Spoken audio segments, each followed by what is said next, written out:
we're going to do our third problem, which is our contingency table. We're comparing variables, the type of drink consumed versus age, expected values and totals, degrees of freedom. We know that it should be equal to rows minus 1 times columns minus 1. So how many rows do we have? 1, 2, 3, 4. So we should have row 1, 2, 3, 4. So we should have 9 degrees of freedom. We can actually that. Are the variables independent at a 1% significance interval? So remember, our null is that they are independent. Our alternative, not. They are dependent. 3, we're looking at a 99% confidence interval in this problem, meaning our alpha is equal to 0.01. We need to calculate our experimental chi-squared. And our theoretical one, if we choose to calculate this by hand, will be equal to chi-squared 0.01, comma 9.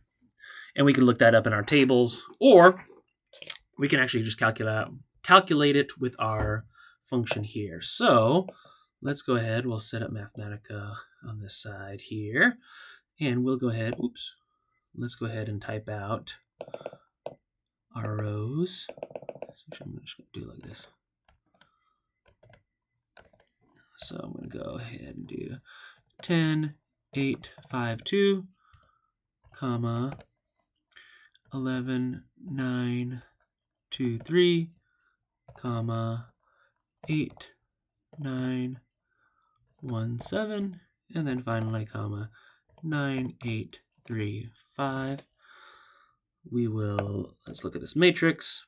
Let's double check that it's all looking okay. 10, 8, 5, 2, 11, 9, 2, 3, 8, 9, 1, 7, 9, 8, 3, 5. Excellent.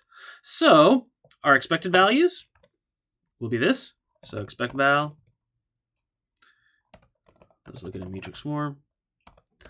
Those will be all of your expected values.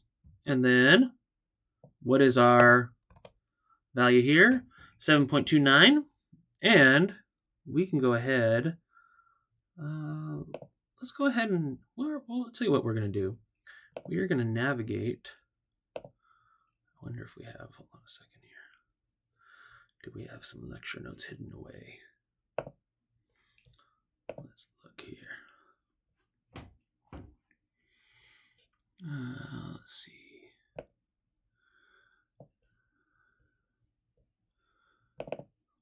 I'm just looking to see if we have some.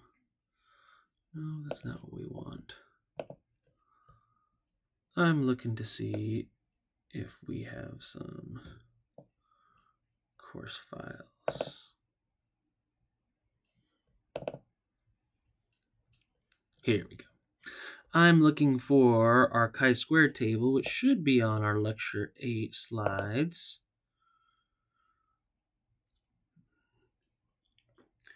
Because we need our chi-squared table so that we can finish up that analysis. Chi-squared. So 0.01, 9, 21.6666. So let's go ahead. Equals 21.6666. We look at our things, 21.66666. So this is going to fall, if we look at our value that we calculate in Mathematica, that is a big old do not reject. So do not reject that null hypothesis. Let's go ahead and just double check our value with our R code. So I'm going to go up to here. I'm going to copy this flatten. I'm going to go ahead and say for my contingency table, I'm going to flatten this here. We have 4 columns. I'm just going to say this is C1,